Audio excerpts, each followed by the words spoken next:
I have hunted this object for half of my years. You cannot possibly imagine what I have endured in my pursuit. The original was unmistakable, ethereal. It seemed to have a light shining from within, like no metal I have seen before or since. I peered into it, and I saw the turn of the world and a glimpse of what lies beyond.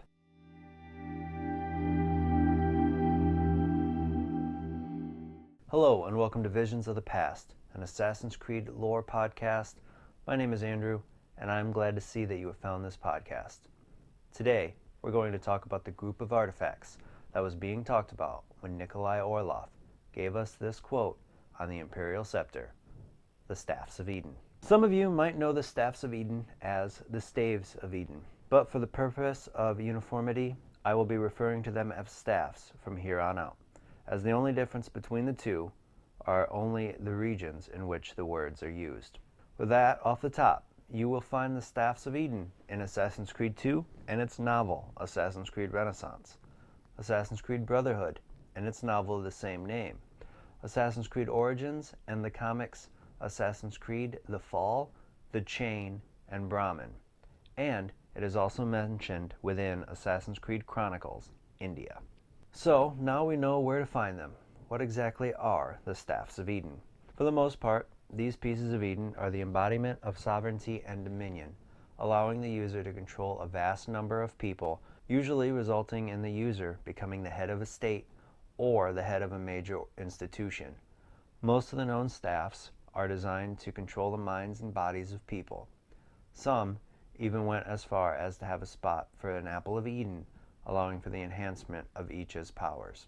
Usually, the end was sharpened, allowing for use as a spear in combat. We know of 4 different Staffs of Eden: the Papal Staff, the Imperial Staff, the Staff of Alexander, and the Staff of Hermes Miguistas. There are also some users who used unknown Staffs of Eden, but we'll talk about those after we discuss the known staffs. The first staff that we saw in the series was the Papal Staff. This staff's history is unknown until it passed into the hands of St. Peter, the apostle of Jesus, and the first Catholic pope. It is assumed that this staff stayed with the Catholic popes until Rodrigo Borgia, though the argument could be made that rulers of the Roman Empire could have taken it, with it coming back to the Holy See before Rodrigo's rise to power as Pope Alexander VI in 1492.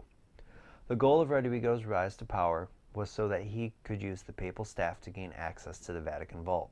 On December 28, 1499, Ezio Auditore da Firenze would infiltrate the 16th chapel with the intent to assassinate Rodrigo Borgia.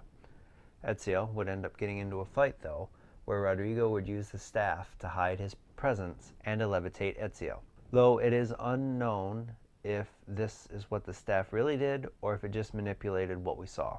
After Rodrigo took an apple of Eden from Ezio and placed it in the cradle on top of the staff, he would attempt to use the combination to open the Vatican Vault. Rodrigo would fail at this and get into a fistfight with Ezio that he would lose. Ezio, on the other hand, would be able to use the combination of staff and apple to open the Vatican Vault.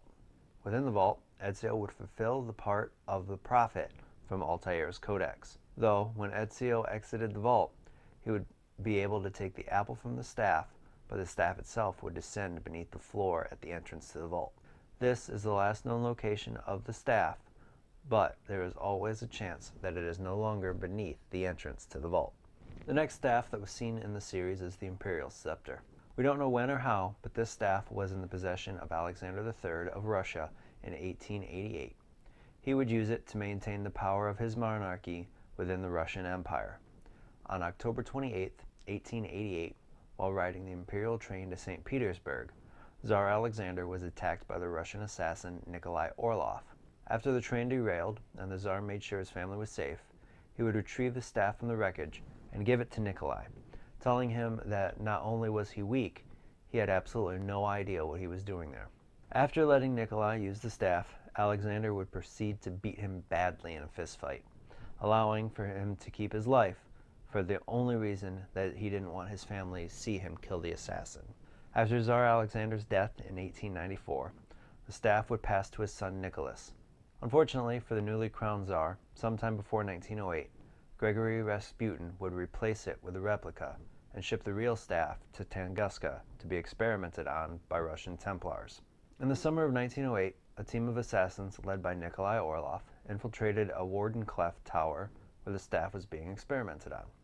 Nikola Tesla would remotely use his tower in New York to send a signal that would end up producing what we know as the Tunguska explosion, one of the largest explosions in recorded history, with an estimated force of more than 30 megatons of TNT that ended up flattening more than 2,000 kilometers of forest. Just before the explosion, Nikolai would come in contact with the scepter, where he would receive numerous visions from it, and because of the scepter, would be the only survivor of the explosion. And he would make it back to his wife Anna, believing the Imperial Scepter to be totally lost. In 1917, Nikolai found this to be untrue, and that a shard of the scepter was used by Gregory Rasputin to manipulate the imperial family, but he took that shard to his grave. After finding out about this, Nikolai would exhume the body of Rasputin and find a shard of the staff around his neck. It is unknown if Nikolai would give this shard to his wife Anna, or if he gave it directly to his daughter Nadia, but it would be in Nadia's possession in 2002. The next staff we would find out about is known as Alexander's staff. There is nothing known about this staff before it came into the possession of the Macedonian king, Alexander the Great.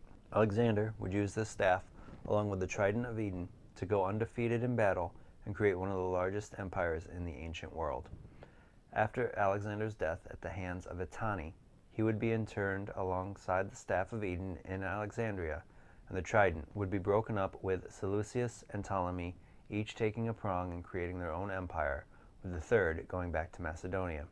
Following the Battle of the Nile in 47 BC, the leader of the Order of Ancients, Flavius Metellus, would take the staff from Alexander's tomb and would travel to Siwa with Lucius Septimius. These two members of the Order of Ancients would combine Alexander's staff with an Apple of Eden to access an Isu vault hidden beneath the temple in Siwa. After seeing a holographic mechanism, Flavius would take the apple to Cyrene, and Septimius would take the staff with him to Rome. On March 15, 44 BC, Amunet of the Hidden Ones would confront Septimius at the theater of Pompeii, where she would defeat him. And before moving on to kill Julius Caesar, Septimius would tell Amunet that the staff had already been given to other members of the Order of Ancients within Rome.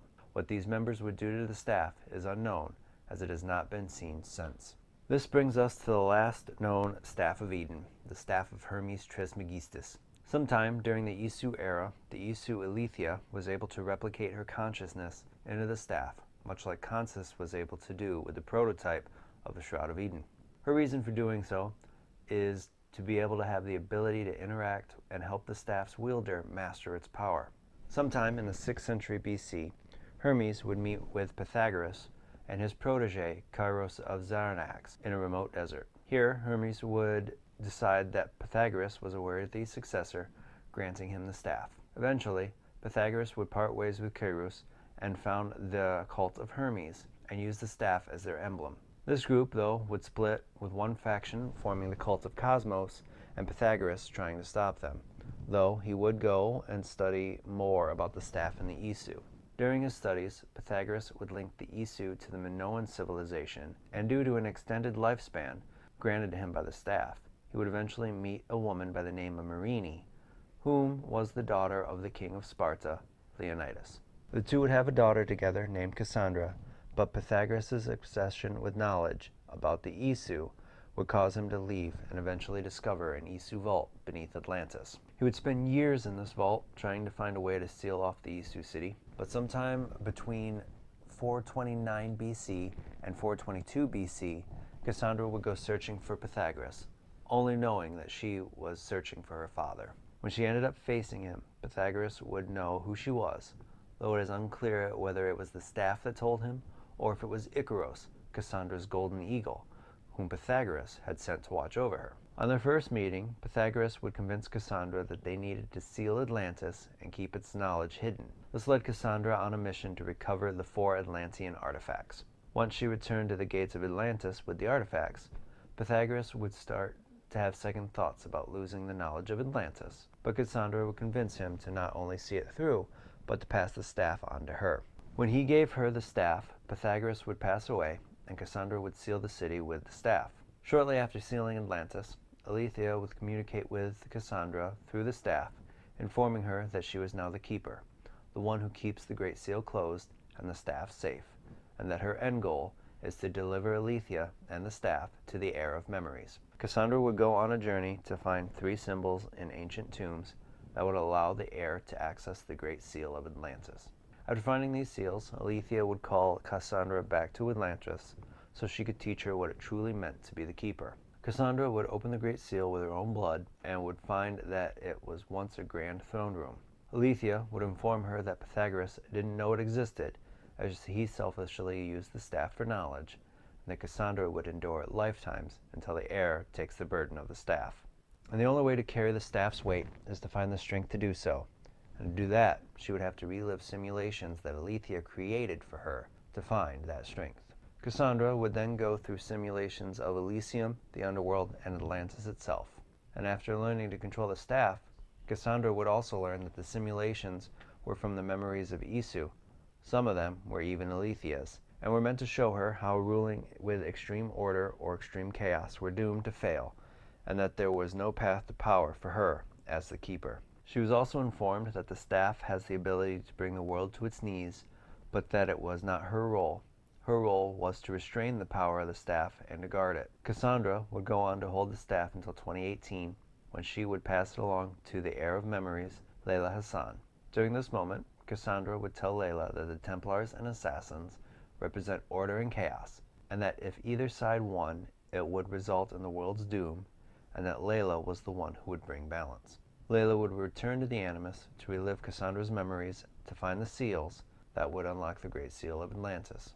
After finding the seals, Alethea would warn Layla that an interloper seeks to stop her, but Layla would continue her search, this time reliving the memories of Cassandra's brother Alexios and his murder of Phidias, realizing that he knew the meaning of the symbols that opened the Great Seal.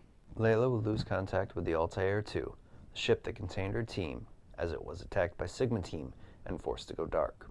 Layla would unlock the Great Seal using the password that she gleaned from Phidias. She would be joined by her friend Dr. Victoria Bebo, who was worried about Layla's well-being. Layla would then relive Cassandra's memories of the simulations that Alethea had created so that she could master the staff and not fall to its influence and corruption. While reliving these memories, Layla would become increasingly aggressive, which would cause Victoria to pull her out of the Animus, saying that the bleeding effect was beginning to affect her. Layla would then accidentally use the staff to kill Victoria, leading Alethea to proclaim that Layla was not the true heir of memories and that she needed time to reflect. Layla argued this, blaming the staff for her actions. Alethea would remind her that she alone dictates who is the heir. This would leave Layla to leave and reflect on her actions. Layla would return to finish the trials, though Alethea was reluctant. After these memories, Alethea would pull Layla out of the Animus, revealing to her that the interloper was there. This turned out to be Juhani Atzo Berg, and after trying to negotiate with Berg, a battle would happen that would see Layla not only defeat Berg, but to impale him in the back with the staff, seemingly paralyzing him. After the battle with Berg, Layla would call the Altair II, informing her team what had happened and requesting a pickup from the vault. There are a few other staff carriers that are mentioned, though we don't know specifically which staffs they held.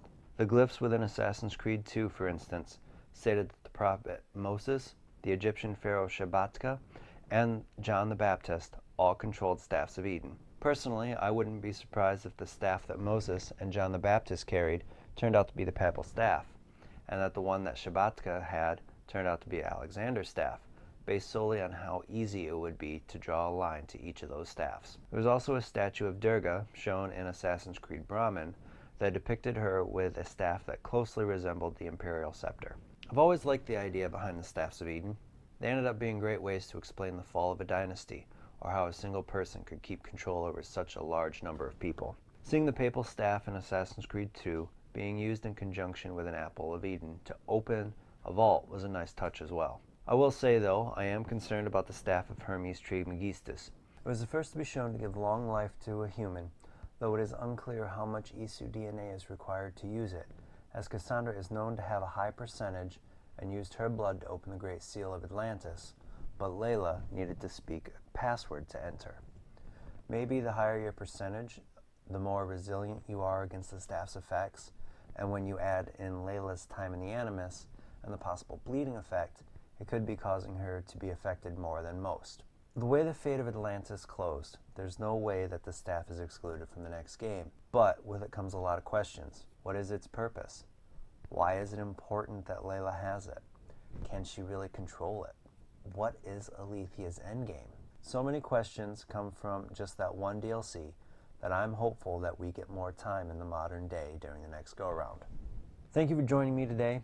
Feel free to subscribe to the podcast, and if you have any questions about Assassin's Creed or topics that you'd like me to cover, please feel free to hit me up on Twitter at visions_AC, a link to which will be in the description to this podcast. Till the next time, my assassin friends, make sure to follow the creed, and to those Templars listening, may the Father of Understanding guide you.